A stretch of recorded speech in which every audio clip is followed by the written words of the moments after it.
दोस्तों उम्मीद करते हैं आप लोग स्वस्थ होंगे और मस्त होंगे। तो जैसा कि आप लोगों की परीक्षा के समय नज़दीक आ गया है, तो आप लोगों को 100 नंबर का प्रत्येक एग्ज़ाम होगा, जिसमें से आपको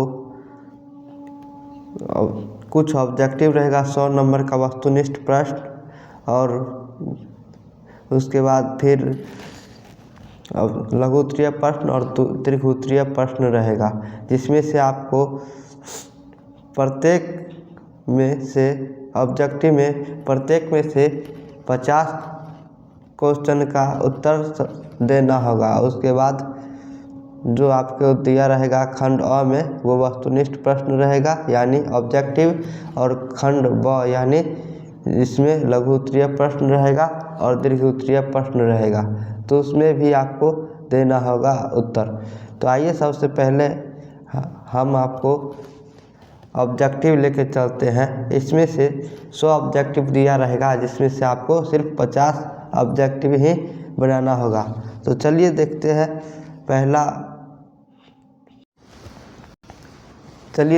पहला क्वेश्चन क्या है। तो पहला क्वेश्चन आपके सामने है यह, सर्वजोड़ तरल यानी सर्वजोड़ तरल में कौन सा अवयव बनेगा।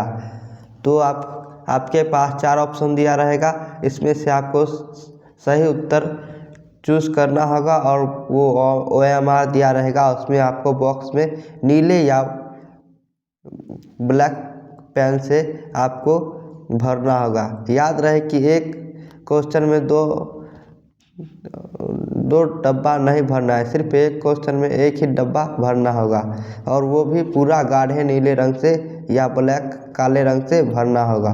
तो चलिए, इसमें आपको 4 ऑप्शन दिया रहेगा, तो इसमें आपका सही उत्तर हो जाएगा सर्वजोड़ तरल में कौन सा अवयव बनेगा, तो बनेगा सर्वत्र, यानी इन दोनों को जोड़कर क्या बनेगा, तो सर्वत्र, यानी इसका ऑप्शन क्या हो जाएगा, ऑप्शन बी राइट हो जाएगा। चलिए, आपके सामने अगला क्वेश्चन है, गतवान में कौन सा प्रत्यय होगा। गतवान में कौन सा प्रत्यय होगा।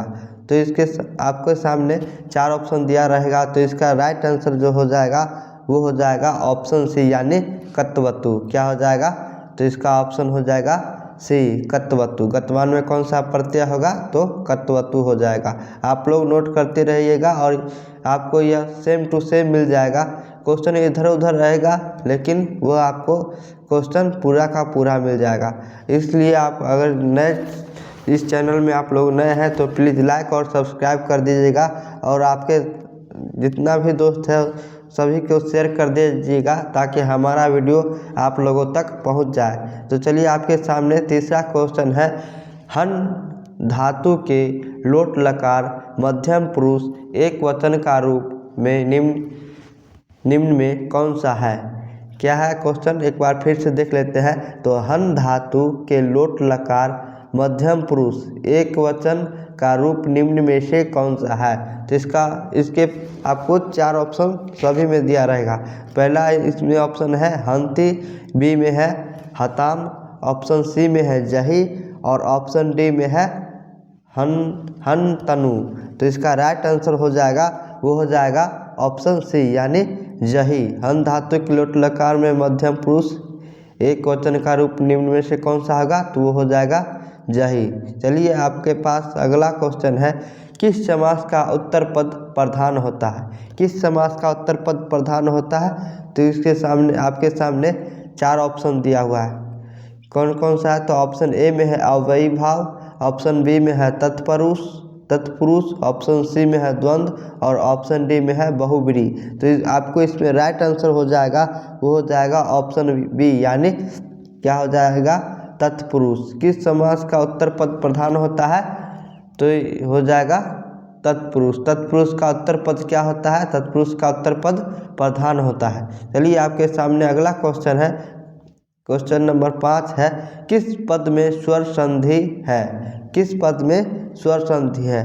तो आपके सामने में 4 ऑप्शन दिया हुआ है। कितना ऑप्शन दिया हुआ है, 4 ऑप्शन दिया है। ऑप्शन ए में है दुर्जन, ऑप्शन बी में है उल्लेख, ऑप्शन सी में है तस्योपरि, और ऑप्शन डी में है अब्जम। तो इसका राइट आंसर हो जाएगा, वो हो जाएगा ऑप्शन सी, यानी तस्योपरि किस पद का में स्वर संधि है? तो तस्योपरि में स्वर संधि है। कौन सी संधि है? स्वर संधि है। किसमें? तो तस्योपरि में। चलिए आपके सामने अगला क्वेश्चन है, क्वेश्चन नंबर 6। गंगा, गंगा का संधि विच्छेद क्या होगा? क्या? तो गंगा का संधि विच्छेद क्या होगा? तो आपके सामने में 4 ऑप्शन दिया हुआ है। ऑप्शन ए में है गन जोड़ गा, ऑप्शन बी में है गे जोड़ गा, ऑप्शन सी में है गंग जोड़ गा और ऑप्शन डी में है गए जोड़ गा। तो इसमें आपका राइट आंसर हो जाएगा, वो हो जाएगा ऑप्शन सी, यानी गन जोड़ गा। क्या हो जाएगा? गन जोड़ गा, गंगा। चलिए आपके सामने अगला क्वेश्चन है, क्वेश्चन नंबर है 7। क्या है? क्वेश्चन नंबर 7 में तत् प्लस लीन, तत् जोड़ लीन, तत् जोड़ लीन की संधि क्या होगी? तो इसका ऑप्शन ए में है तद्लीन, ऑप्शन बी में है तल्लीन, ऑप्शन सी में है तल्लीन और ऑप्शन डी में क्या है? ऑप्शन डी में है तालीम। तो इसका राइट आंसर हो जाएगा, वो हो जाएगा ऑप्शन सी, यानी तल्लीन, तल्लीन, जोड़ लीना का संधि विच्छेद क्या होगा? तो तल्लीन। चलिए आपके सामने अगला क्वेश्चन है, क्वेश्चन नंबर 8। क्या है? Question number 8।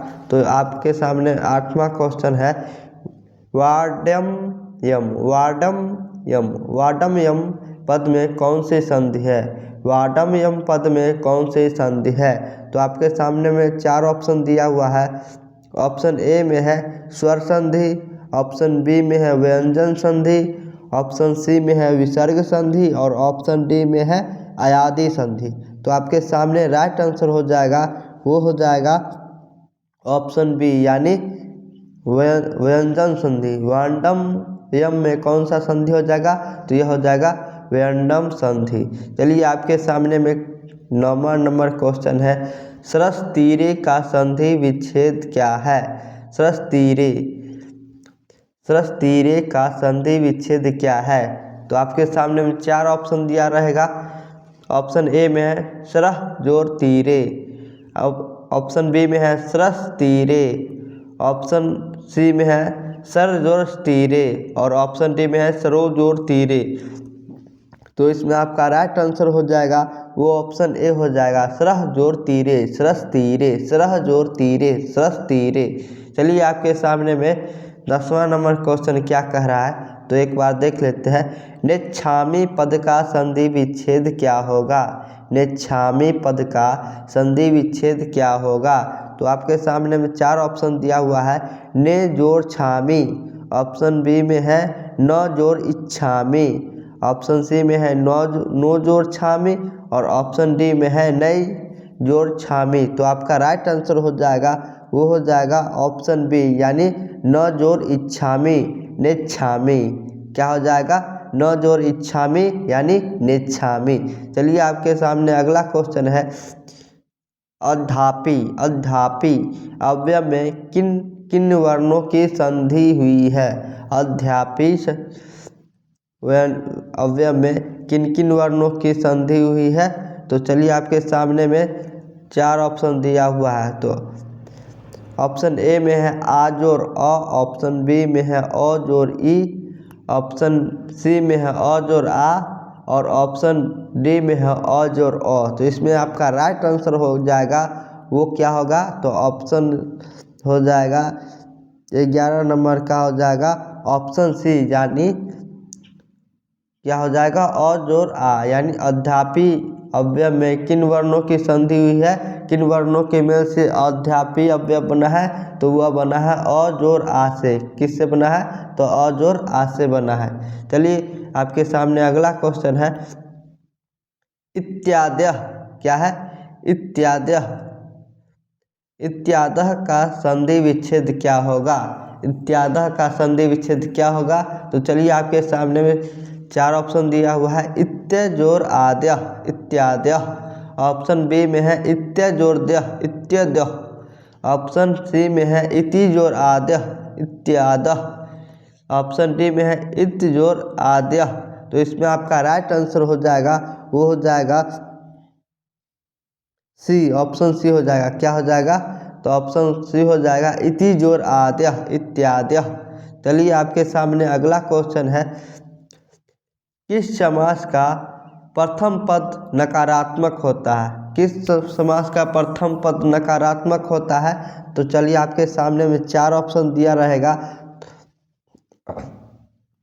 ऑप्शन ए में है द्वंद्व, ऑप्शन बी में है द्विगु, ऑप्शन सी में है नज और ऑप्शन डी में है अव्ययी भाव।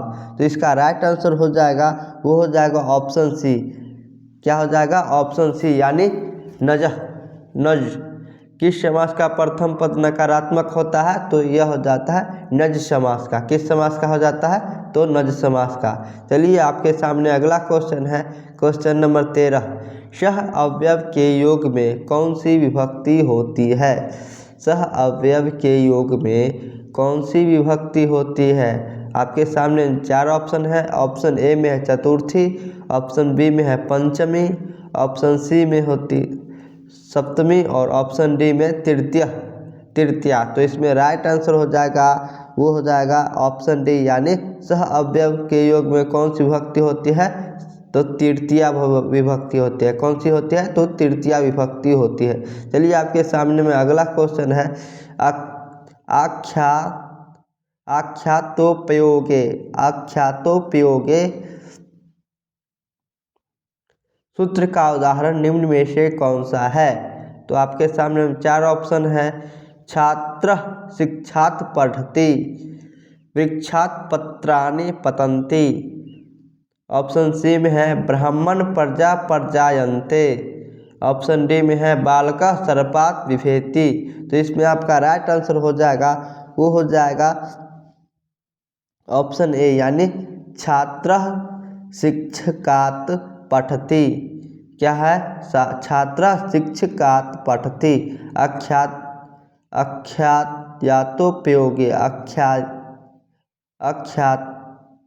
आख्यातोपयोगे सूत्र का उदाहरण हो जाएगा छात्रः शिक्षात् पठति। क्या हो जाएगा?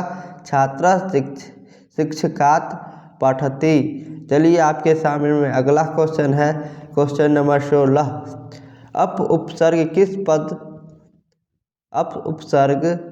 किस पद में है? किस पद में है तो चलिए आपके सामने 4 ऑप्शन है। ऑप्शन ए में है उपकारः, ऑप्शन बी में है अपमानः, ऑप्शन सी में है आधारः और ऑप्शन डी में है उपैति। तो इसका राइट आंसर हो जाएगा, वो हो जाएगा ऑप्शन बी। क्या हो जाएगा? ऑप्शन बी, यानी अपमानः। अप उपसर्ग जो है वह अपमान पद में है। किस पद में है? तो यह अपमान पद में है। चलिए आपके सामने में अगला क्वेश्चन है, कुमारी में कौन सा स्त्री प्रत्यय है? कुमारी में कौन सा स्त्री प्रत्यय है? तो आपके सामने में 4 ऑप्शन है। ऑप्शन ए में है डिश, ऑप्शन बी में है डीन, ऑप्शन सी में है डीप और ऑप्शन डी में है टी। तो इसका राइट आंसर हो जाएगा, वो हो जाएगा ऑप्शन सी। क्या हो जाएगा? ऑप्शन सी, कुमारी। तो इसका लास्ट जो प्रत्यय होगा वो क्या हो जाएगा? तो डीप हो जाएगा। कुमारी में कौन सा प्रत्यय होगा? तो वह डीप होगा। यह मोस्ट वीवीआई क्वेश्चन है जो आपको पूरे का पूरा मिल जाएगा, इसलिए ये जो आपको दिए हैं वह रामबाण है। इसको आप अच्छा से पढ़ लीजिएगा ताकि आने वाले एग्जाम में आपके लिए बहुत ही लाभदायक रहेगा। चलिए आपके सामने में अगला क्वेश्चन है, क्वेश्चन नंबर 18, गुण जोड़ मतुप में कौन सा पद बनेगा? गुण जोड़ मतुप में कौन सा पद बनेगा? तो आपके सामने 4 ऑप्शन है। ऑप्शन ए में है गुणमान, ऑप्शन बी में है गुणवान, ऑप्शन सी में है गुणी और ऑप्शन डी में है गुणीनः। तो इसका राइट आंसर हो जाएगा, वह हो जाएगा ऑप्शन बी, यानी गुण जोड़ मतुप में कौन सा पद बनेगा? तो वह बनेगा गुणवान। चलिए अगला क्वेश्चन आपके सामने में, शानच प्रत्यय का उदाहरण निम्न में से कौन सा है? तो ऑप्शन ए में है सेवितम, ऑप्शन बी में है सेवमानः, ऑप्शन सी में है नतवान और ऑप्शन डी में है पठन। तो इसका राइट आंसर होगा, वह हो जाएगा ऑप्शन बी। क्या हो जाएगा? ऑप्शन बी, यानी शानच जो प्रत्यय है वह सेवमान में हो जाएगा। क्या हो जाएगा? इसका उदाहरण में कौन आ जाएगा? तो वह हो जाएगा शिवमानः। चलिए आपके सामने में अगला क्वेश्चन है, क्वेश्चन नंबर 20। क्या है क्वेश्चन? तो यह है पश्चन्तः। पश्चन्तः में कौन सा प्रत्यय होगा? पश्चन्तः में कौन सा प्रत्यय होगा? तो ऑप्शन ए में श्रुत, ऑप्शन बी में है शानच, ऑप्शन सी में है तुमुन और ऑप्शन डी में है ल्यूट। क्या है ऑप्शन डी में? तो चलिए इसका राइट आंसर होगा, वह हो जाएगा आपके सामने में ऑप्शन ए। क्या हो जाएगा? ऑप्शन ए यानी शत्रु। पश्चन्तः में कौन सा प्रत्यय होगा? तो यह हो जाएगा शत्रु। चलिए आपके सामने में अगला क्वेश्चन है,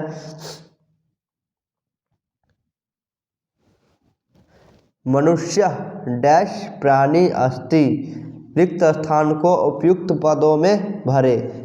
क्या है? तो मनुष्य जो है यहाँ पे खाली स्थान दिया हुआ है, इसको भरना है। तो प्राणी अस्ति, यह क्या हो जाएगा इसका राइट ऑप्शन? ऑप्शन देख लेते हैं। तो ऑप्शन ए में है सामाजिकम, ऑप्शन बी में है सामाजिकी, ऑप्शन सी में है सामाजिका और ऑप्शन डी में है सामाजिका। तो इसका राइट आंसर हो जाएगा, वह हो जाएगा ऑप्शन सी। क्या हो जाएगा? Option C. क्या हो जाएगा? Option C. मनुष्य जो है यहाँ पे खाली स्थान पे क्या भराएगा? तो सामाजिकः, मनुष्य सामाजिकः प्राणी अस्ति। क्या हो जाएगा? मनुष्य सामाजिकः प्राणी अस्ति। चलिए आपके सामने अगला क्वेश्चन है 22 नंबर, नामेत किस लकार का रूप है? नामेत जो है यह किस लकार का रूप है?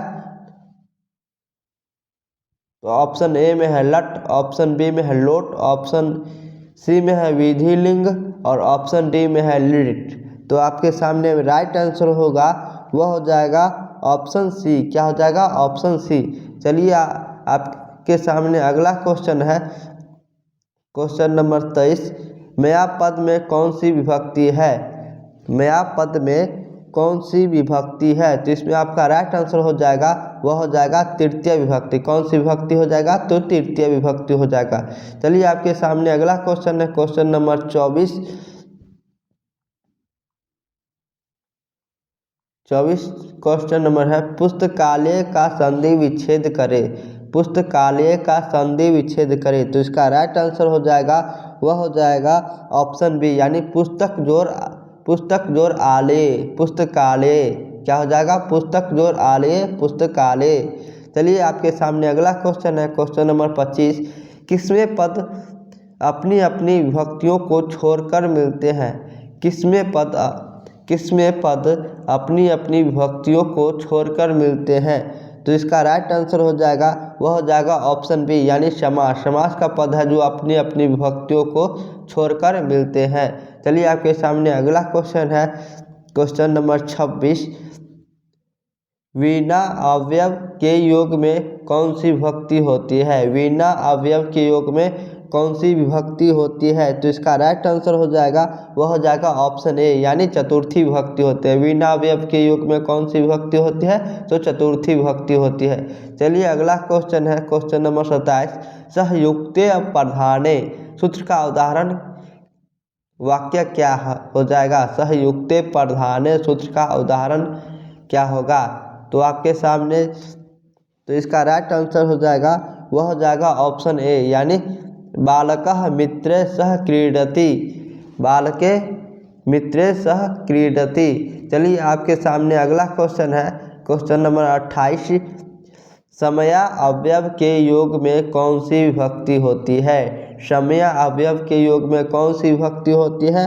तो इसका राइट आंसर हो जाएगा, वह हो जाएगा तृतीय विभक्ति। कौन सी विभक्ति होती है? तो तृतीय विभक्ति होती है। चलिए अगला क्वेश्चन है, क्वेश्चन नंबर 29, संभवम पद में कौन सा उपसर्ग है? संभवम पद में कौन सा उपसर्ग है? तो इसका राइट आंसर हो जाएगा, वह हो जाएगा ऑप्शन ए यानी शम। संभवम पद में कौन सा उपसर्ग होगा? तो वह हो जाएगा शम। चलिए आपके सामने अगला क्वेश्चन है, क्वेश्चन नंबर 30, तव पद में मूल शब्द है, तब जो पद है इसमें मूल शब्द क्या है, तो इसका राइट आंसर हो जाएगा, वह हो जाएगा ऑप्शन सी यानी युष्मत। तब पद में कौन सा मूल शब्द है, तो यह हो जाएगा युष्मत। चलिए आपके सामने अगला क्वेश्चन है, क्वेश्चन नंबर 31। कितना है, 31। तो इस क्वेश्चन में है तिष्ठति पद का मूल क्या है, तिष्ठति पद का मूल क्या है, तो इसका राइट आंसर हो जाएगा, वह हो जाएगा ए यानी अस्था। क्या हो जाएगा, अस्था। तिष्ठति पद का मूल शब्द क्या हो जाएगा, तो यह हो जाएगा अस्था, अस्था। चलिए आपके सामने अगला क्वेश्चन है, क्वेश्चन नंबर 32। अस्मिन पद का मूल शब्द क्या है, अस्मिन पद का मूल शब्द क्या है, तो इसका राइट आंसर हो जाएगा, वह हो जाएगा इदम। अस्मिन पद का मूल रूप क्या हो जाएगा, तो यह हो जाएगा इदम। चलिए आपके सामने अगला क्वेश्चन है, क्वेश्चन नंबर 33। कितना है, 33। निवेदनम पद में उपसर्ग क्या है, निवेदनम पद में उपसर्ग क्या है, तो इसका राइट आंसर जो हो जाएगा, वह हो जाएगा ऑप्शन डी यानी नी।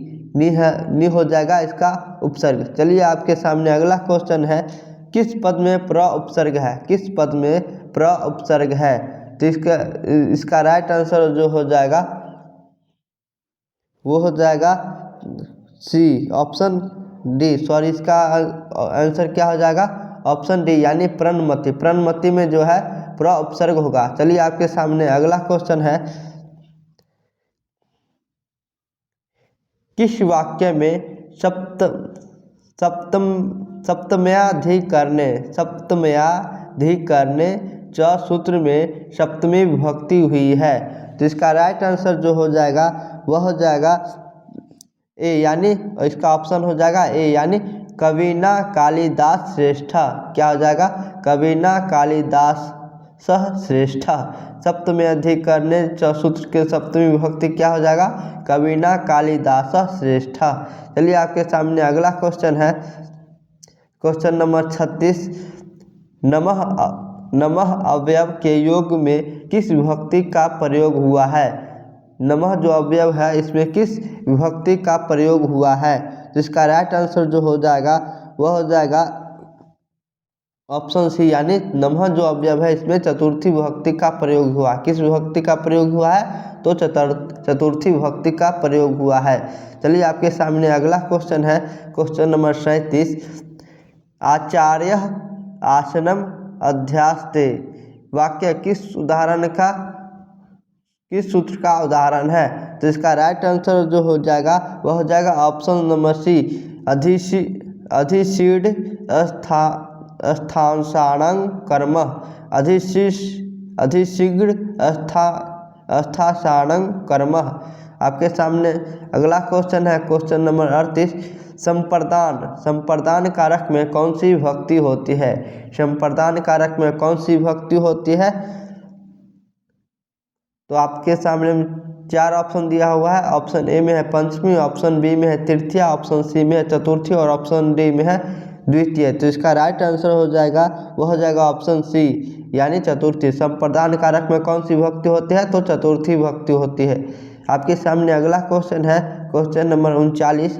महानगरम में कौन सा समास है, महानगरम में कौन सा समास है, तो ऑप्शन ए में है क्रमधारय, ऑप्शन बी में है तत्पुरुष, ऑप्शन सी में है द्वंद्व और ऑप्शन डी में है द्विगु। तो इसका राइट आंसर जो हो जाएगा, वह हो जाएगा ऑप्शन नंबर ए यानी क्रमधारय। महानगरम में कौन सा समास हो जाएगा, तो यह क्रमधारय समास होगा। चलिए आपके सामने अगला क्वेश्चन है, द्वंद्व समास का उदाहरण निम्न में से कौन सा है, तो इसका राइट आंसर जो हो जाएगा, द्वंद्व समास का उदाहरण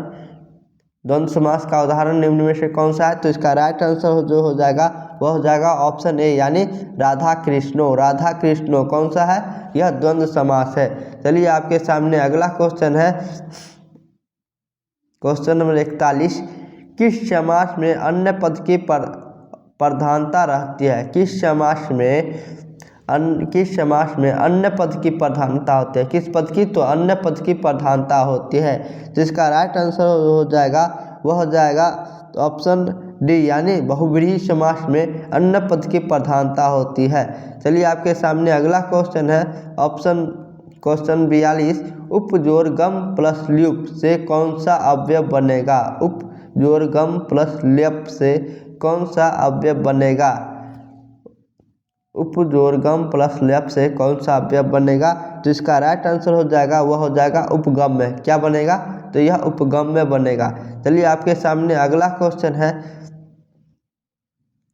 गमनम में कौन सा प्रत्यय होगा? गमनम में कौन सा प्रत्यय होगा? तो इसका राइट आंसर जो हो जाएगा वह हो जाएगा ऑप्शन बी, यानी ल्यूट प्रत्यय होगा। कौन सा प्रत्यय होगा? तो यह ल्यूट प्रत्यय होगा। चलिए आपके सामने अगला क्वेश्चन है, क्वेश्चन नंबर 44, पाचकः का स्त्रीलिंग रूप क्या होगा? पाचकः दिया हुआ, इसका स्त्रीलिंग रूप क्या हो जाएगा? तो इसका राइट आंसर हो जाएगा, वह हो जाएगा ऑप्शन बी, यानी पाचिकः। पाचकः का स्त्रीलिंग रूप क्या होगा? तो पाचिकः होगा। चलिए आपके सामने अगला क्वेश्चन है, क्वेश्चन नंबर 45 यानी 45, राजन शब्द का षष्ठी विभक्ति क्या होगा? राजन यानी राजा, राजन शब्द का षष्ठी विभक्ति पूछा है, षष्ठी विभक्ति क्या होगा? तो आपके सामने तो इसका राइट आंसर जो हो जाएगा वह हो जाएगा ऑप्शन सी, यानी राज्ञाम। क्या हो जाएगा? राज्ञाम। चलिए आपके सामने अगला क्वेश्चन है, गायत्री में मूल धातु क्या है? गायत्री में मूल धातु क्या है? तो इसका राइट आंसर जो हो जाएगा वह हो जाएगा ऑप्शन डी, यानी गय। क्या हो जाएगा? गय। आपके सामने अगला क्वेश्चन है, क्वेश्चन नंबर 47, गंतुम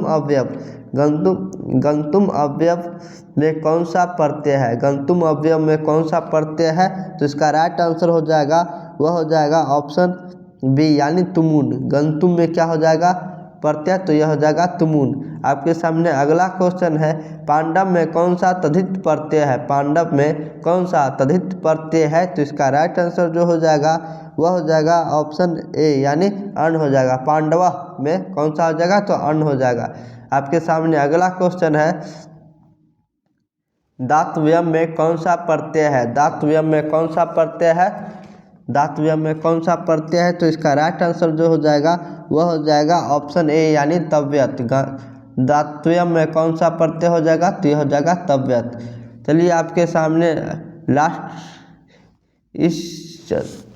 इसका लास्ट जो क्वेश्चन है वह है, धिक अव्यय में जो है, धिक अव्यय के योग में किस विभक्ति का प्रयोग होता है? तो इसका राइट आंसर जो हो जाएगा वह हो जाएगा तृतीय। आप लोग नए हैं तो प्लीज़ इस चैनल को लाइक और सब्सक्राइब कर दीजिएगा और अधिक से अधिक अपने दोस्तों को शेयर कर दीजिएगा, ताकि हमारा बनाया हुआ वीडियो आप लोगों तक जल्दी से जल्दी पहुंच जाए और आप लोग भी इसे देख कर लाइक और कमेंट कीजिएगा। आज के लिए इतना ही, मिलेंगे अगले वीडियो के साथ। धन्यवाद।